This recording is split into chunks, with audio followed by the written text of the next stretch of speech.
Schawbel. I'm the partner and research director at Future Workplace, the managing partner of Millennial Branding, the founder of WorkplaceTrends.com, and throughout the past 12 years I've written 3 books. Each help people get to the next phase of their career, from student to CEO. The first book was Me 2.0, the second one was Promote Yourself, and now Back to Human. And my goal is to collect as much research as I can along with personal stories and really use that in order to educate the next leaders as well as support companies trying to make a difference in the workplace.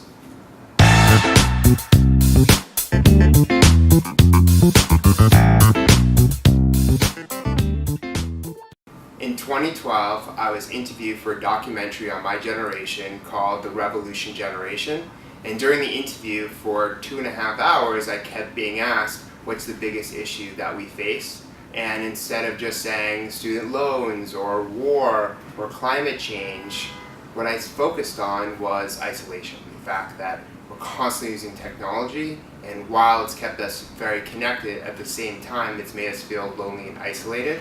And because we have about 40% of people my age who are now in leadership positions, one of the things that I've noticed is they're relying too much on technology as a crutch instead of face-to-face interactions and phone calls. And so I'm trying to teach people how and where to best use technology and not misuse it, because that will cause a lot of friction in the workplace, misunderstanding, and hurt productivity and well-being.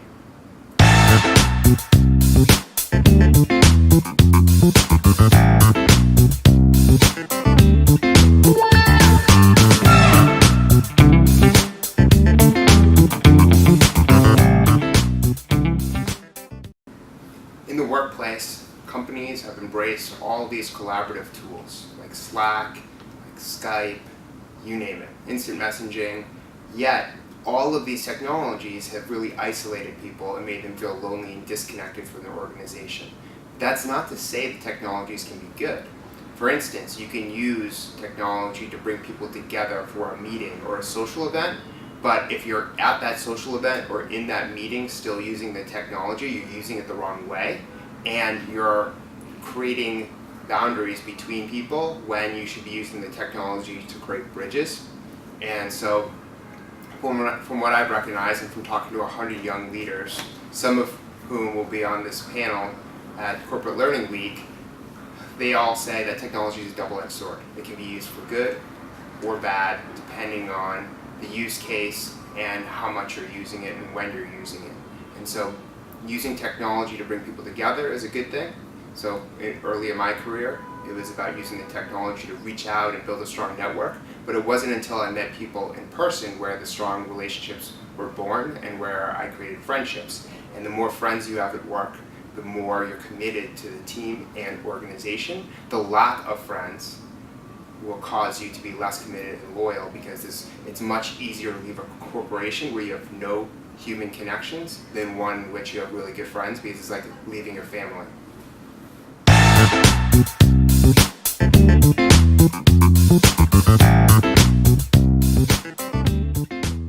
For the book, I worked with Professor Kevin Rockman of George Mason University to create an academic self-assessment called the Work Connectivity Index. And by taking this assessment, you can figure out the strength of. If you're not constantly connecting with your teammates, not having phone calls or a video conference or seeing them in person, hearing their voice, or actually seeing them, they're going to be disconnected from your team and organization and more likely to leave.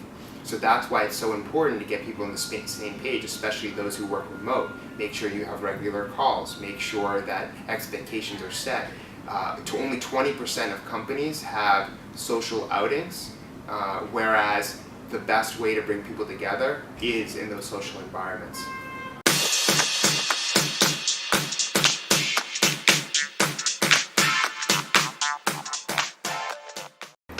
One way organizations can bring people closer together and enable them to be more social in the workplace is to support their basic human needs of safety and security, so they're more open to share ideas and connect with others without the fear of failure.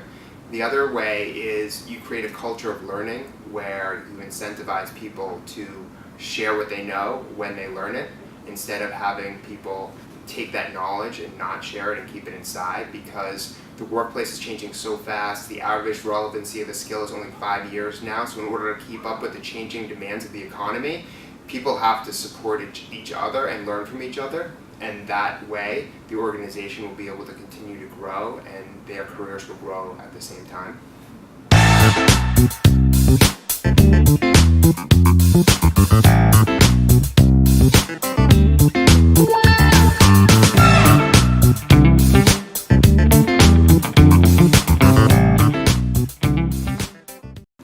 I'm very excited to speak about Back to Human, how great leaders create connection in the age of isolation at this year's Corporate Learning Week, and then moderate a panel of young leaders that are actually featured in the book. And the discussion is really going to be around the latest research about work connectivity. I work with Virgin Pulse on a study of over 2,000 employees and managers in 10 countries. Then I've collected data through the academic assessment of a few hundred different executives. And through different conversations that I had with the book, I'm going to bring a lot of the stories and the research together with the insights and the commentary and true advice on what to do about this whole idea of connectivity and bringing people closer together, not relying on technology, but being more human at work and having people and the next generation of leaders embrace that and share that with others.